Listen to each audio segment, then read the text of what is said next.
Makeye komema yo na mboka mosusu pati mpe kobosana te nde otikinga na mokili nazali kozela yo maswa makomi mosika ngama ya miso ebimi pasi lokola sango etambola kokende libela te oyo tiki biso na beya lokola yo moko loba nyonso nde lokuta ezali kotambola basango ya mabe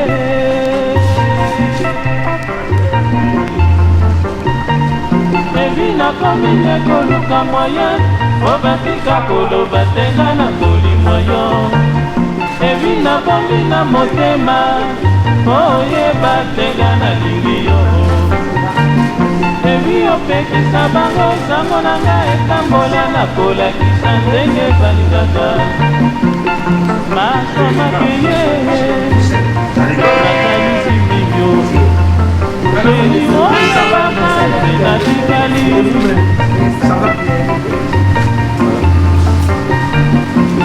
soki maso mazongi olakisa ndenge nazali osika koloba tenga na kolimwa yo ebi nabomi na motema oyeba tenga na lingi yo ebi opekisa bango sango na nga etambola na kolakisa ndenge balingaka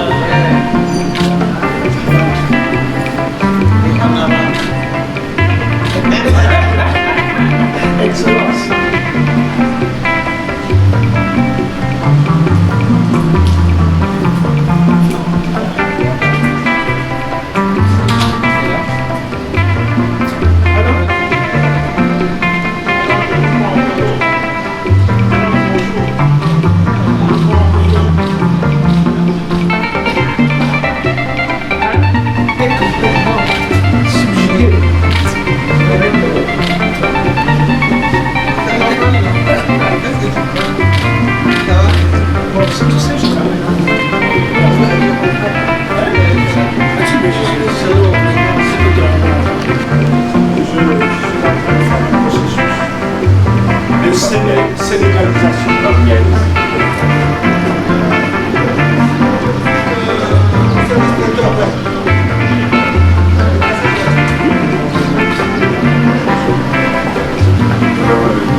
Voilà un peu le résultat que nous avons aujourd'hui. Donc, nous allons vous proposer, en fait vous présenter le travail qui a été abattu concernant Girafe. Vous avez certes déjà entendu parler de l'application, mais aujourd'hui, vous allez voir en fait ce que c'est Girafe. Donc en résumé, Girafe, c'est tout simplement l'informatisation de tous les services consulaires de l'ambassade. Donc c'est une plateforme, un peu comme ça se fait en Europe ou aux États-Unis, une plateforme qui permet de gérer des ressortissants. Et grâce à cette plateforme, vous avez désormais les actes consulaires qui seront imprimés automatiquement, mais aussi au niveau de la carte consulaire, nous n'aurons plus les papiers qu'on avait l'habitude de faire. Donc ce sera une carte comme comme la carte d'identité, qui respecte les normes ISO concernant la carte d'identité. Donc voilà la nouvelle carte que désormais les Congolais auront. Je vais vous présenter rapidement la zone administrative concernant Girafe. Donc ça, c'est la partie qui est réservée au personnel de l'ambassade.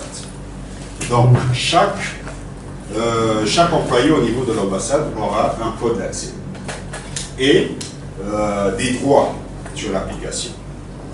Donc, là, nous avons les différentes applications concernant Girafe. Mais nous avons aussi les statistiques en temps réel de l'état des ressortissants des demandes d'actes consulaires au niveau du Sénégal, mais aussi au niveau de la sous-région. Donc, chaque fois que l'ambassadeur ou bien que le personnel de l'ambassade aura besoin de travailler, ils seront obligés de se connecter sur cette interface. Et cette interface permet de prendre des décisions. Donc, Girafe, dans la zone administrative, dit, est constitué de plusieurs modules. Donc, nous avons un module qui gère tous les collègues, donc les ressortissants. Nous avons un module qui gère les actes consulaires. Nous avons un autre module qui gère les visas, l'aspect financier, l'immobilisation, les audiences. Donc, si vous avez besoin de demander une audience au niveau de l'ambassade, vous pourrez le faire à partir de votre téléphone ou d'une tablette. Vous avez la partie visite, le courrier, le personnel, les activités de l'ambassade, mais aussi les paramétrages. Au niveau des paramétrages, c'est à ce niveau qu'on définit les habilitations. Qui a le droit de faire quoi sur Girafe? Donc nous avons voulu faire une application qui s'apparente un peu à ce que nous voyons tous les jours. Donc, juste au-dessus, là où il y a le bouton des connexions, on a mis des notifications, un peu comme ça se fait sur Facebook. Donc aujourd'hui, l'ambassade, à l'instant T, pourra savoir qu'il y a 745 ressortissants congolais qui se sont enregistrés dans le système. Mais les 745 là, en réalité, ce sont des gens qui se sont enregistrés, mais qui n'ont pas encore été validés, qui ne sont pas reconnus comme congolais. Donc, c'est pour ça qu'il est important de fournir tous les documents lors de l'enregistrement, la photocopie de votre passeport, la photo, ainsi de suite. Et une fois que l'ambassade vérifie que vous êtes bien congolais, on active votre compte et vous recevez systématiquement un nom d'utilisateur et un mot de passe qui vous permettront plus tard de vous connecter dans votre espace personnalisé et sécurisé. C'est ce que nous allons voir à ce niveau. Là, je me suis connecté sur mon espace. Une information importante, lorsque le système génère un mot de passe, lorsque vous vous connectez pour la première fois, on vous oblige de modifier votre mot de passe. C'est une obligation. Ça, c'est pour éviter que quelqu'un d'autre, ou bien la secrétaire, ou bien le consul, se connecte sur votre compte pour modifier des informations. Donc, du coup, lorsque vous vous connectez, vous modifiez votre mot de passe que vous retenez, et ensuite, avant de pouvoir demander des actes consulaires, il faut d'abord que la carte consulaire soit générée. Donc, ceux qui ne sont pas enregistrés sur le système ne pourront pas avoir des actes consulaires. Donc, à ce niveau, voilà un peu les informations que nous avons. Donc, les informations personnelles, c'est fini les fiches qu'on donnait habituellement pour remplir au pic, ainsi de suite. Maintenant, vous rentrez les informations une seule fois au niveau du système en les a. On ne va pas vous redemander les mêmes informations. Donc, une fois que vous les avez rentrées, ça évite aussi les fautes d'orthographe. Parce que lorsque vous rédigez parfois, la secrétaire doit saisir, il peut se glisser une faute d'orthographe. Donc, vous remplissez ces informations vous-même. Ensuite, vous avez les informations du pays de résidence. Pour ceux qui sont au Mali, mettront le Mali. Pour ceux qui sont au Sénégal, mettront le Sénégal. Vous avez la demande, les demandes d'actes consulaires. Donc, à ce niveau, au lieu de vous déplacer et venir à l'ambassade pour demander votre acte consulaire, vous pouvez directement, avec votre téléphone, votre tablette, votre ordinateur, chez vous, demander votre acte consulaire. Donc, ne pas venir faire tout un rang. Directement, vous demandez votre acte consulaire. Et ça, c'est compatible sur les différents équipements. Donc, vous pouvez le faire si vous avez Internet sur votre ordinateur, sur votre téléphone. Vous pouvez le faire directement sur le téléphone. Et, toujours dans le processus, dans le but de faciliter la tâche aux ressortissants, on a mis aussi au niveau de l'interface privée le suivi des actes consulaires. Donc moi j'effectue ma demande d'acte consulaire je n'ai pas besoin de me déplacer tant que je n'ai pas reçu une information comme quoi ma carte ou bien mon certificat de bonne moralité a été signé. Donc vous pouvez suivre les différentes étapes du traitement de votre acte consulaire. Je suis une maman à la maison, j'ai mes enfants, je n'ai pas le temps de me déplacer à l'ambassade. Avec ça, je peux me connecter, voir quelles sont les différentes étapes. Est-ce que l'acte a été signé ou pas? Comme ça, je me déplace, je suis sûr que je récupère mon document. Donc cette interface est dédiée à tous les ressortissants congolais qui s'enregistrent. Que ce soit au Mali, que ce soit au Cap-Vert, en tout cas dans tous les pays de la juridiction de l'ambassade. Donc pour ceux qui se sont enregistrés, il suffit tout simplement de vérifier. Normalement, en général, on vous envoie un mail avec ces coordonnées-là. Sinon, vous revenez au niveau de l'ambassade. On vous communiquera toutes ces informations. Donc voilà un peu l'interface mise à la disposition de tous les ressortissants congolais. Est-ce que vous avez des questions à ce niveau? Vous êtes allé un peu plus vite parce que vous êtes allé directement sur la plateforme. Je crois qu'il faut expliquer de façon détaillée comment est-ce qu'on se connecte pour arriver justement à cette interface-là. Parce que vous avez parlé qu'il fallait se recenser d'abord, oui. Et puis le système devait nous renvoyer en fait un code ou bien un nom d'utilisateur plus le mot de passe. Bon, maintenant pour nous par exemple, ils sont déjà enregistrés. On n'a pas encore reçu en fait ce nom d'utilisateur et le mot de passe. Qu'est-ce qu'on fait à la fin? Et quand on a ce mot de passe là, quelle est l'interface où on doit d'abord se connecter pour justement mettre le mot de passe? Parce qu'on n'a pas. Parce que lorsque vous avez fait l'exposition, vous êtes allé directement sur la plateforme. Je crois qu'il faut aller en arrière, tu fais une explication ou vous avez déjà le mot de passe, à supposer qu'on a déjà le mot de passe et le nom d'utilisateur. Il faut nous montrer là où il faut aller mettre le mot qu'on appelle le nom d'utilisateur pour se connecter, pour commencer en fait le... C'est une excellente question. Donc, le processus en tant que tel commence par l'enregistrement. Donc, vous avez deux possibilités. Soit vous le faites vous-même, en ligne, soit vous venez au niveau de l'ambassade pour vous enregistrer. Donc, une fois que vous êtes enregistré, vous passez à ce niveau-là. Vous êtes là, parmi ces personnes-là, qui ne sont pas encore validées comme ressortissants congolais.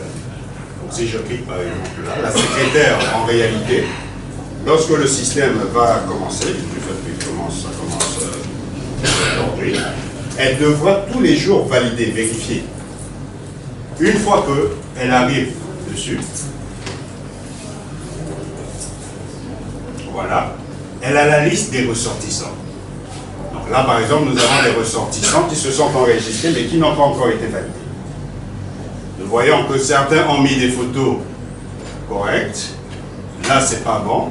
Là aussi, c'est pas bon. Et d'autres n'ont pas mis de photos. Ceux-là, nous ne pourrons pas valider. Et une fois que nous rentrons dans la fiche, le ressortissant, nous avons toutes les informations qu'il a rentrées. Je peux venir là, je vérifie.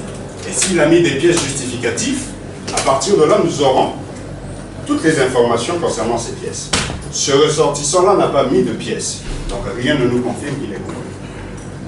Pas de passeport, pas d'acte de naissance, ainsi de suite.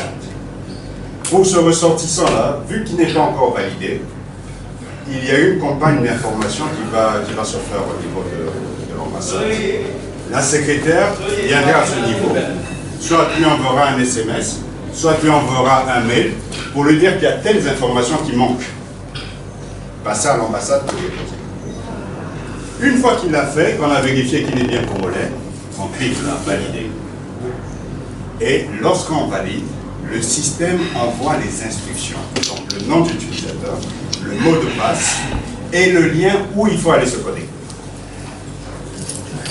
Donc toutes ces instructions, vous les avez systématiquement dans votre boîte email. C'est envoyé. Sinon, au cas contraire, ce sera externe. Ce sera girafe, en bas Congo, index.php/externe. Et c'est déjà, en fait, vous avez ça automatiquement dans votre boîte email. Il faut qu'il se déplace. Il faut qu'il vienne à l'ambassade. Il faut amener la carte de dépôt. C'est ça. Il y a une possibilité de scanner la carte et puis...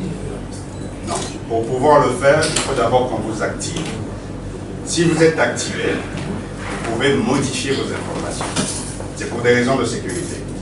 Donc, si on n'est pas sûr que vous êtes Congolais, bon, c'est pas de la destination, c'est ça. Si on n'est pas sûr que vous êtes de nationalité congolaise, on ne peut pas activer votre compte. Donc, à partir de là, vous êtes dans l'obligation de vous déplacer. Sinon, au cas contraire, vous pouvez envoyer un mail avec vos données et on enregistre, on remplit votre compte et on valide. Donc, vous pouvez aussi envoyer les informations complémentaires par mail. Bien, donc je vais vous présenter la partie administrative réservée à l'ambassade. Un peu comme au niveau de l'utilisateur, en fait il faut un nom d'utilisateur. En fait, au niveau du ressortissant, il faut un nom d'utilisateur et puis un mot de passe. Combien de ressortissants congolais il y a au Mali? Combien de ressortissants congolais il y a en Guinée, au Sénégal? Et la répartition par sexe. Là, nous voyons qu'au Sénégal, en fait, pas au Sénégal, mais au niveau de la juridiction, nous avons beaucoup plus d'hommes que de femmes, que de filles. Et nous avons une répartition par pays. Ensuite, une répartition par rapport au type. Donc, si nous regardons pour un État, lorsqu'on veut voir un peu la diaspora, l'état de la diaspora, ce qu'on dépense, lorsqu'on regarde ce camembert, on se rend compte que le Congo envoie d'étudiants à l'extérieur. Énormément d'étudiants à l'extérieur. Cela sous-entend qu'il y a une grande masse financière qui sort du pays, parce que les étudiants payent la scolarité, les étudiants payent la location, et ainsi de suite. Donc ce sont des informations qui peuvent permettre à l'État de prendre des décisions. Nous avons ici les naissances, donc on voit qu'au Sénégal, apparemment ça va, puisqu'il y a beaucoup de naissances. Nous avons ici les professionnels. Donc toutes ces informations nous permettent d'avoir une typologie des ressortissants au niveau de l'Afrique de l'Ouest. Donc fini les cartes où il fallait écrire, ça prenait beaucoup de temps. Parce que si on avait une centaine de cartes consulaires à imprimer, il fallait saisir les 100 personnes. Mais là, ça se fera en quelques clics. Donc une fois que j'ai cliqué, ben, j'ai la signature directement du consul, j'ai ma carte qui respecte un peu la norme PVC, la carte d'identité. Il y a des démarches qui seront effectuées au niveau du ministère des Affaires étrangères pour que cette carte-là soit valide pour les banques, pour la police, ainsi de suite. Donc voilà un peu comment ça va se passer désormais. Donc nous lançons le processus d'informatisation des services consulaires de l'ambassade et nous vous invitons, pour ceux qui se sont déjà fait enregistrer, de vérifier si vos comptes sont validés. Pour ceux qui n'ont pas reçu de confirmation, de vous rapprocher de l'ambassade. Et pour ceux qui ont des anciennes cartes consulaires, de renouveler la carte consulaire. Et je remercie l'équipe de Tobonita Tech d'avoir réalisé la présentation à l'avance de Marie. C'est un geste autrement professionnel, on peut dire. Vous avez réalisé que en 2 ans, nous avons fait une bonne avancée. Et j'emprunte cette sagesse de chez nous, qui dit généralement que boire que votre batterie. Ça veut dire que le président Sassou n'a jamais demandé à ses mandants de faire autre chose que de travailler pour le Congo.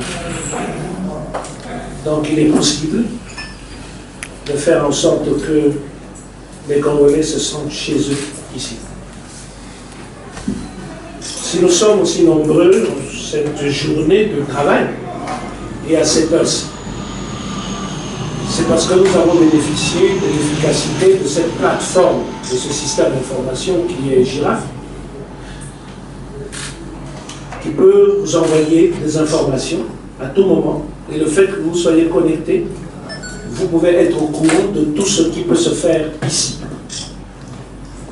Je voudrais donc féliciter Alexandre Fouti et tous ceux qui sont avec lui, les professionnels, des Congolais, qui ont voulu, dans des conditions difficiles, parce que je suis peut-être un maître qui aime bien blaguer, mais il n'y a qu'un seul moment où je sais être sérieux, c'est quand je travaille. Et de ce point de vue, je suis très peu fréquentable quand je travaille. Et je suis heureux qu'il ait supporté mon sale caractère quand je travaille. Et ça a fourni les résultats que nous avons. C'est d'abord des Congolais compétents, sérieux, engagés, qui ont voulu apporter à la communauté et au pays quelque chose de nouveau, de différent. Nous avons donc développé cet environnement qui est basé sur les TIC pour vous rapprocher des services de l'ambassade sans être obligé de fournir des surcoûts, que ce soit en énergie ou en moyens financiers. Mais c'est aussi un moyen de faire que l'équité et la justice s'appliquent. Parce que lorsqu'on accède aux services de l'ambassade en utilisant des TIC, vous n'avez ni ethnie, ni sexe, ni âge. Vous avez en face de vous un environnement qui n'est pas discriminant. Et c'est ça qui est le plus important. Et je pense que notre pays a besoin de promouvoir cela. Mais cette carte consulaire va vous accompagner dans tout le processus d'accès aux services de l'ambassade. La prochaine version vous permettra d'avoir des documents consulaires sans vous déplacer. Vous irez vous-même demander la pièce. Nous, on va vous l'imprimer en numérique, signé. On vous l'enverra dans votre adresse mail. Vous n'aurez qu'à l'imprimer vous-même et vous aurez le document. Parce que d'abord, le président a l'option de rendre gratuit tout acte administratif. Et deuxièmement, la e-administration autorise aujourd'hui l'utilisation de tels supports. Donc voilà pourquoi c'est un événement important que nous venons de connaître aujourd'hui. Nous en connaîtrons d'autres dans l'agenda de nos activités. Nous aurons quelques activités culturelles. Donc, oui, soyons fiers que nous pouvons faire beaucoup. Maintenant, la DCS a été créée sans étouffer les autres expressions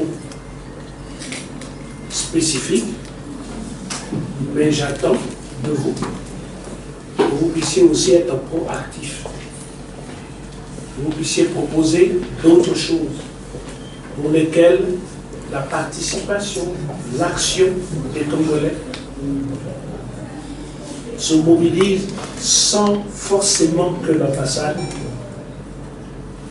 puisse interagir. Parce que ce qui fera le Congo, ce n'est pas l'ambassade. Ce qui fera toujours le Congo, ce sont les Congolais. Et ce qui fera l'ambassade, c'est la diaspora. C'est le sens même de la diaspora. Voilà, j'ai voulu partager ce message avec vous. Et vous remercier d'être venu chez vous. Et vous prier ensemble dans l'ordre, dans la discipline, de participer à un exercice que nous avons l'habitude de pratiquer, qui est un exercice de mastication. Mâchez beaucoup avant d'avaler. Ça permettra à votre voisin de prendre le morceau qui est à côté. À bientôt. Merci.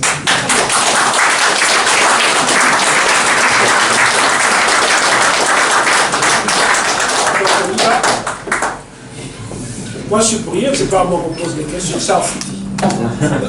Ceux qui n'ont pas posé de questions, c'est tant pis pour eux. Bon, Président, vas-y. Un petit mot. Alors, il est très difficile de rajouter quelque chose à ce que vous avez dit, Excellence. Ce que je voudrais demander aux compatriotes ici présents,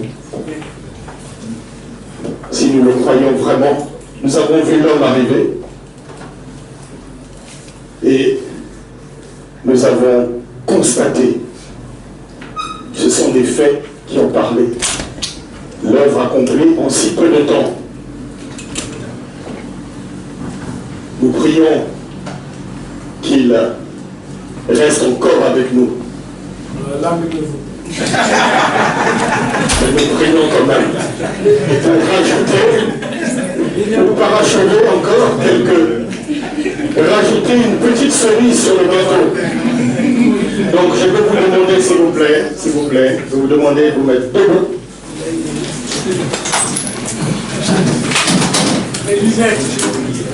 Et nous allons, la meilleure manière de dire merci à chacun d'entre nous, merci à son Excellence, merci également à tout un chacun pour avoir contribué à ce courant de solidarité, de fraternité. Pour dire merci à ce Congo qui se lève ici au niveau du Sénégal à travers ces actes. Nous n'avons que notre cher hymne national que nous allons chanter en chœur et à tue-tête et avec ivresse. En ce jour, le soleil se lève et notre Congo resplendit. Une longue nuit s'achève, un grand bonheur a surgi.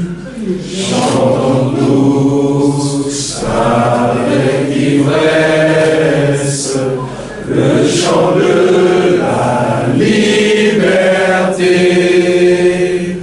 Congolais debout fièrement partout, proclamons l'union de notre nation, oubliant ce qui nous divise, soyons plus unis que jamais. Vivons pour notre devise, unité, travail, progrès. Vivons pour notre devise, unité, travail, progrès.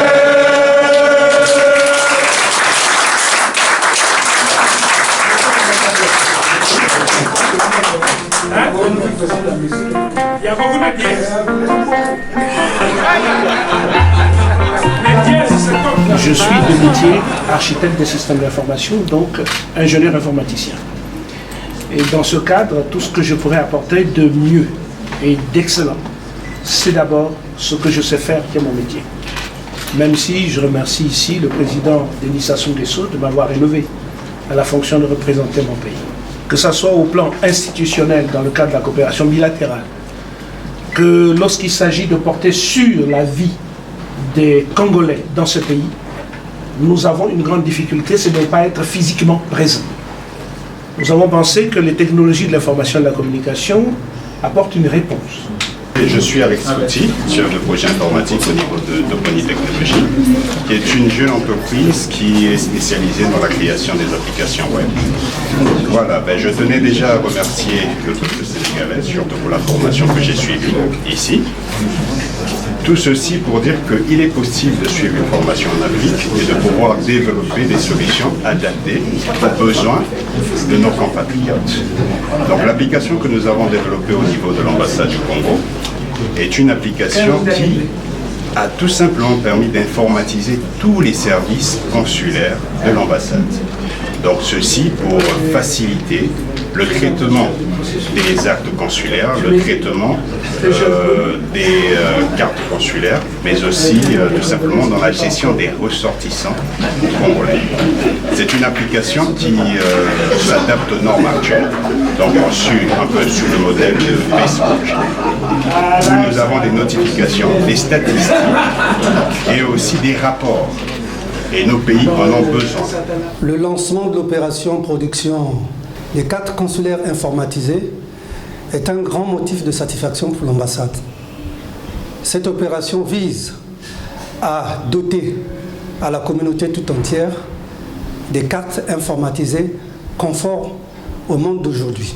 Cette opération donnera également la possibilité à notre structure de produire des statistiques fiables. Grand merci à son Excellence M. Pierre-Michel Ngimbi, ambassadeur du Congo au Sénégal. Merci beaucoup.